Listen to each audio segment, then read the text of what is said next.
Well, sorry about the racket, folks, but I'm down at the pond and filling my water tanks because I'm off to Hilton Head in a couple of days. I'm leaving on Tuesday for another week or longer than a week this time around of work. You know, the stuff that pays the bills. But I thought I'd show you how much this stuff has grown down here. The last video I took down here at the pond, it was just, everything was just bare. And now look at that jungle. You can just about see the tractor that they're sticking out. And I planted a crab apple down there. That came on. And then somewhere down here, there's a dogwood, which is coming this way. There, that's the dogwood, and then further down there I planted a crab apple that's coming. So when I get back from Hilton Head, I've got to get through this here with a weed eater and a brush hog. But I'm going to wait until the flowers on these guys here are done for the bees. So don't want to nick anything steal anything from the bees. Can't have that. So yeah, we had some really good rain the last few days, and the overflow of the tank of the pond is pouring pretty good. See that down there. Don't know whether the camera can pick that out halfway easy, but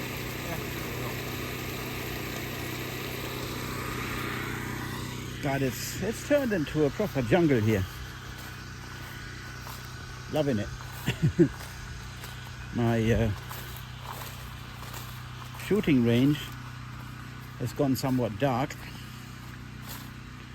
and overgrown, but I like it that way.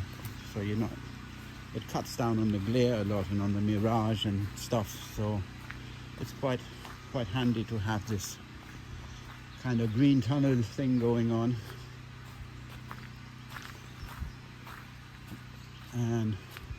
But again, I'll have to get the weed eater out and cut a little bit so that I can see the 250-yard line down there. I can just about make the targets out from here. But yeah, there's the 10, 50, 100, and then 250 way out there in the back. That pink tank, I don't know whether you can see it. That's an old refrigerant tank way back there. On the left-hand side of that blue dive cylinder, that's going back 250 yards. So that blue dive cylinder is at 105, but yeah, 100 meters, something. So yeah, I'm glad I got those trees out of here when I did, because now it would be a nightmare to do that. And but I'm loving it here. I mean, this is great. Saw a turkey earlier on when I came down with the tractor making it up that hill. So the rabbits are busy in the food plot here. Saw a couple of them when I came down. And puddles. Yeah, it's all wet still. So we'll get out.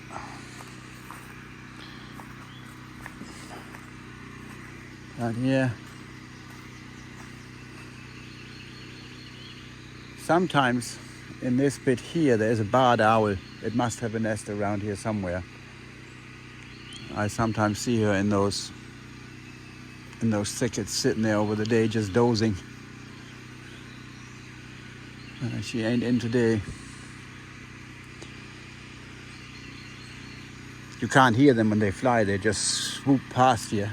And you see them, but they every time they surprise me. They come up from behind you and bang, big bird coming through the leaves, and you didn't hear it coming. Anyway, that's just a quick update. Let's have a look here quick at the food plot.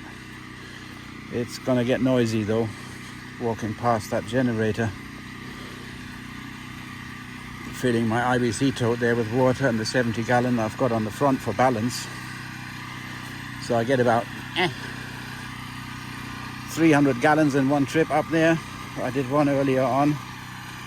So my cistern at the boat up the top is going to be pretty much full when I get back up there with this lot.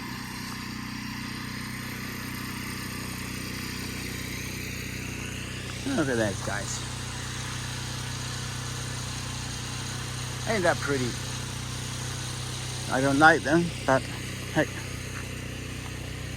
they kill the trees, those vines, but it doesn't make the flowers any less pretty. Here's the rye that I popped in here, and then I cut down 2 sways here and then another one over there, and I planted some corn in one and some beans in the other, the leftover stuff that I had when I planted up top. They're not showing yet. I did that a couple of weeks later, so these are probably still gonna hang in there for a little bit before they start showing. This side is beans, the other side is corn.